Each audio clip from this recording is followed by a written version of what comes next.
In today's video, I'd like to consider different ways of modelling writing, and I'm going to use an English lesson. I apologise for this because we often dismiss literacy as the province of the English department, but I'm an English teacher and these are the examples of writing that came easily to hand. The idea behind this is so that once you've seen these different ways of modelling, you will then be able to adapt them to your subject, and I'll try to be explicit about how you can do that. And in my own school, I'm looking at ways of gauging whether I need to offer further training or not, and the response to this video will help me do that. So I began by introducing my Middleset Year 10s. So their FFT-D predictions showed 30 predicted D and C grades, 2 were predicted B. This would put them in the top 25% of similar students for progress. Their self-reported targets were all C to A, none of them predicted a D for themselves, with the majority at B. And so I had to ask myself 3 questions. Firstly, should I be pragmatic and model the DC in Year 10, hope for greater maturity for CB in Year 11? Or should I mostly teach towards the C grade and then some B grade, which I'd introduce in Year 10 and then into Year 11? Or should I mostly model the B grade with some C? And I got an interesting response on the training day, with most staff thinking that I ought to model B and A grade teaching, which is delightful. Having high expectations is a brilliant way to get your students to succeed. But I would have a little word of caution here. We often have to teach the C grade skills more explicitly so that students can jump from the C up to an A. So you have to embed the basics, as it were. We can't just leap through Bloom's straight up through to analysis and evaluation if we haven't adequately taught knowledge, which is often what the C grade will test.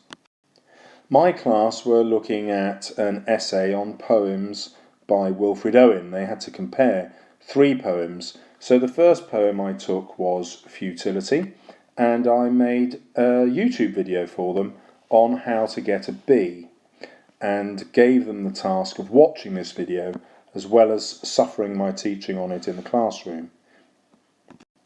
This video made explicit not just the subject content, but also the skills they would need to demonstrate in the exam, or in this case, the controlled assessment. I then did the same with another poem, Inspection, the second poem which they had to study, and likewise we covered it fully in class, so that these videos became a way for the students to deepen their understanding. I then decided that Futility was the easiest poem on which to explore deeper understanding, and consequently made a new video that would take the students to A and A star, should they so choose. The fact that it got 26 views suggests that many of my students did in fact choose to watch it, but I didn't monitor this. Then finally I prepared another video on the third poem, Exposure, titled Everything You Need to Know, and that went from the C grade all the way up to the A star. Again, most of my class seem to have viewed this, as well as other viewers, and would have gained, if they'd paid enough attention, an excellent understanding of the content of the poems and how to write about them in the controlled assessment. It would of course be very simple just to tell the students what they had to know about the poem and tell them what to think. However, that is not an English skill, and it may not be a skill, I hope, in your subject. You have to encourage students to think for themselves. So here I got one student sitting at the computer. Here is a stanza of the poem, and they would write their ideas as notes in the body of the poem. Or they would act as scribes, listening to a class discussion and making notes about what other students in the class said. And these notes in purple are then available to the rest of the class instantly because they're projected onto the screen in real time, and students can choose to take them or adapt them or just keep their own notes which they have made prior to the discussion. In this way I was able to model what note-taking looks like, a future exam skill. I was able to model what class discussions look like because students have to keep probing deeper, or my questioning would certainly do that for them. And we did this for each of the 3 poems, so they had ample notes either that they'd provided themselves or that they'd got from a partner during preparation for the discussion, or that they had stolen from the student who was scribing the discussion at the board.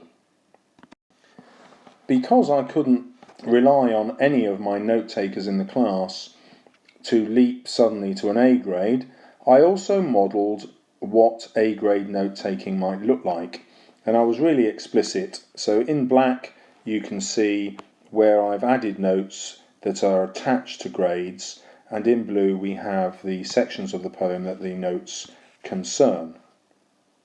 So I wasn't expecting students to instantly retain all of this, but I wanted them to have some understanding of the kind of language to use and the kind of points to make if they wanted to improve their grade. Next, I had to ask myself, having studied the poems and taken their notes, how they were going to filter it and access what they needed for the exam.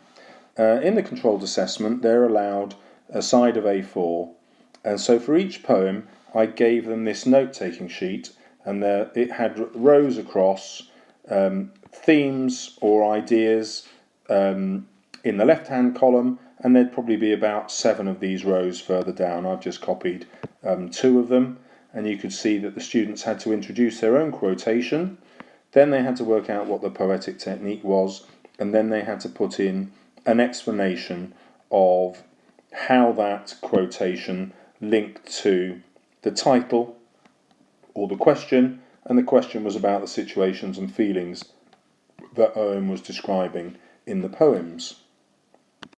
So this was an attempt to get my students to be able to synthesize their notes, or if you like, thin slice them so that they were picking out what was most relevant to them and also to the question.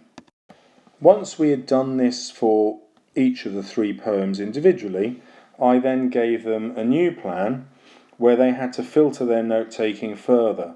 So in each of these boxes they would need quotations from at least 2 of the poems. Again, they would steal their techniques, and here they would write their explanations. There's very small font here, you won't be able to read it, but this tells them that the explanation now could not be in sentences because that's part of the controlled assessment requirement. They could only be words or phrases. They wouldn't link together to make sense as sentences. And as long as students filled these in as they went and had different pairings of poems, they would have covered all 3 poems with comparisons along the way. And this would be the plan that they were allowed in front of them as they wrote their controlled assessment. I then needed to be really explicit about how to turn that plan into a piece of writing.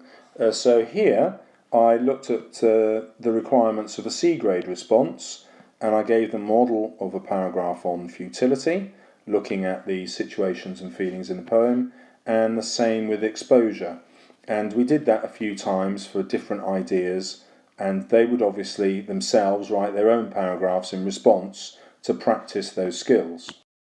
I always use a really simple assessment technique.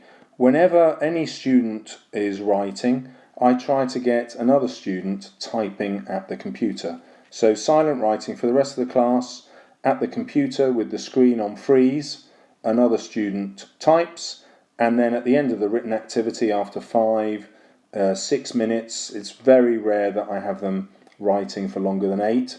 their contribution is revealed, and we use it to assess it and for me to diagnose what my students do know and don't know. In blue here are the teaching points that we selected in the class. So we highlighted skills here that were relevant to moving up a grade in the exam. We talked about why they are important, how the students could steal the same skills. Very often when you have that kind of discussion, you think, well, I've been incredibly explicit here, but you've done it all orally, and students can simply zone out and take nothing in. So at the same time, I made notes about all the skills that the students' writing had illustrated, because these are skills that I wanted students to use in their own paragraphs. So the next step would be for them to write a paragraph trying to demonstrate all of the skills here that we just had demonstrated. And I also highlighted the new learning that we'd discovered when we corrected that previous paragraph as a class. So here are improvements that they could also put in. Then 2/3 of the way through the controlled assessment, I was able to pause the writing and then model what a conclusion would look like. Now this is a very difficult thing to do, in as much as once you've modelled the conclusion, you then have this caveat that the students can't steal any of your sentences. They can steal your vocabulary and ideas, because that's just the same as taking them from class notes that you've given out earlier. But the trick is to be able to demonstrate fully what the skill is. Students are then able to have this model of the conclusion at home, so they can read through how it's constructed, and as long as they can remember the principles behind it, they'll be able to have a fair stab at reproducing something similar in their own writing, demonstrating the same skills, if not the same ideas precisely. During any writing activity, I also forbid my students from asking me questions. That's for two reasons. One is if they ask a question out loud, it's very often a delaying tactic. They're just not confident about what they need to write, and so look to dominate your attention in a different way. And two, there's an unwritten law in any classroom that the moment the teacher starts talking to another student, it's therefore permissible for every other student in the class to start whispering to their neighbour. And that, of course, does not lead to success. Consequently, if they have a question during silent writing time, the only way they can ask it is by writing their question down in the body of their work. This has a further advantage in that it keeps a record of my teaching with that student, relevant because it's at the same place as their work, relevant to their progress in that work. If it's an extended piece of silent writing, which I'd only do with my controlled assessments, then students have to write their questions on the board. This has a further advantage in that many students will have the same question, and once they see the question go up and the teacher's response in blue, they can easily see whether that also applies to them. I can't count how often I refer back to a previous question, and I have a tremendous advantage here in that this will go on for 2 or 3 lessons, and I'm easily able to refer back to an answer that I've given earlier. So again, I can be really explicit. It doesn't interfere with the flow of learning of the rest of the class because it's silent. I can have one set of answers here on the screen, and if students need something from an earlier lesson, I simply freeze the screen and we scroll back and they can find the answer to their question from somebody's earlier response. Right, that's how I modelled the actual writing, but a huge amount of a student's success is actually determined by their effort. Students, of course, are much more likely to see it as being determined by their intelligence. They're often victims of a fixed mindset. And so in order to change that, I've been using Show My Homework this term in order to grade the students' work. as you can see, in the first months of the term, I was really only using it to record what homework students had done before I realised that I could actually set quizzes on Show My Homework and get a record of the students' percentages. Now, if we go back to the videos I created, I asked my students to watch a couple of those videos, and I attached a Show My Homework multiple choice quiz to each video, making sure not only that they had watched the video, but that they had understood it.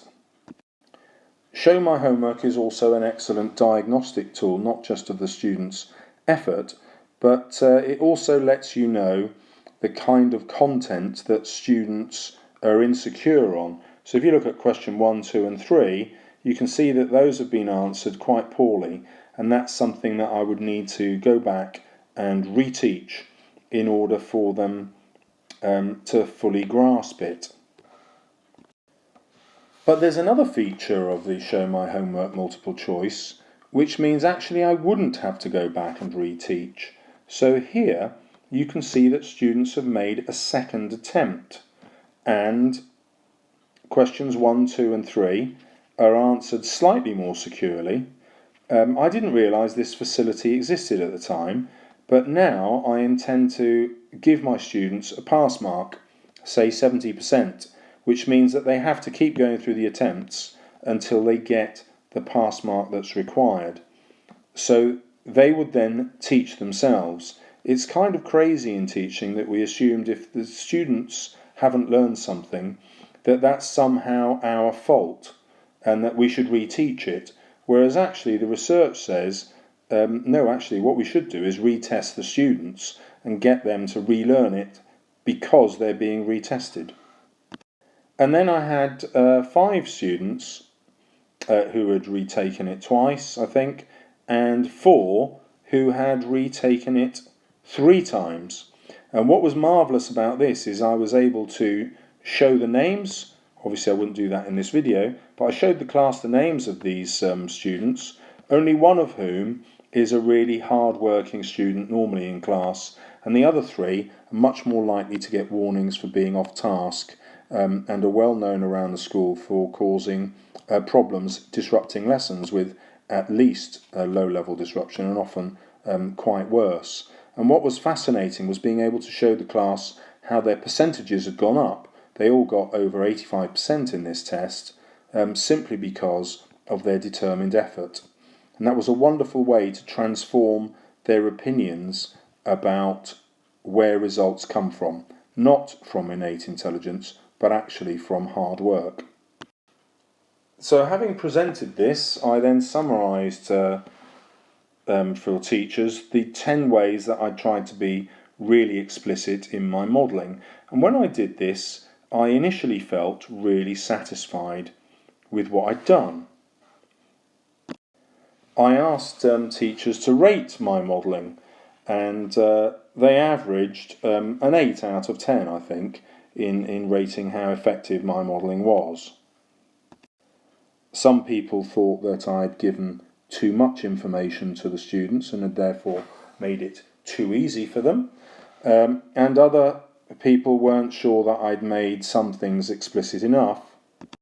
But when I reviewed it, I realised that there was actually an elephant in the room. There was something really huge that I'd missed out.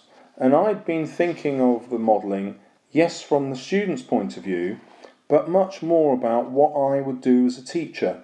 And I think this is a fatal mistake we all make in teaching. We try to do a hell of a lot of work in order to improve our students. And actually, I had missed something absolutely obvious. I wonder if you can spot what it is. Well, here's the start of my explanation. Absolutely everything I'd done was, I think, really good scaffolding. But this is a picture of really good scaffolding. It's fantastic, but we're not teaching students the scaffolding. We're trying to use the scaffolding to help them to see the big picture. And as you can see here, the Buddha is completely obscured. You can't really tell what this is. If I told you this was a hedgehog sitting upright waiting for its dinner, you couldn't prove that I was wrong, because the scaffolding has obscured what the students are trying to get to. And this is what my analogy is about. I've never actually given a whole essay to my students. How easy it would have been to have written an essay for them on 3 other poems. Well, I say easy, actually, for me as a teacher who could easily get an A star, it's not that easy to give them a B grade essay model, or even an A grade essay model. I could write one that would probably get an A grade, but it wouldn't look like an essay that an A grade student necessarily would produce themselves. And I didn't have a bank of previous essays. And this is something that you really need to think about in your departments. It's all very well relying on the excellent skills of your teachers and their excellent subject knowledge, but if you don't have the resources that they can use to model, then you're missing a trick. Now here, obviously, it would have helped if everyone in my department had been teaching the same essay, but in fact we weren't. We could have chosen any poet that we wanted from the lists provided by the examiners. And this means that we didn't have precise models of what an essay should look like, although with a little bit of hunting we could as a department have a bank of essays at B grade, A grade and A star that would demonstrate exactly the skills that real students would use. And so partly I didn't think about this at all because it's not part of the culture of my department to do so. And one of the reasons for that is that the syllabus keeps changing every year, year by year, and often within the year, and we're always playing catch up. So I went back to the research and I went to Hattie's Visible Learning and also his second publication, Visible Learning for Teachers, and tried to find out what modelling would do.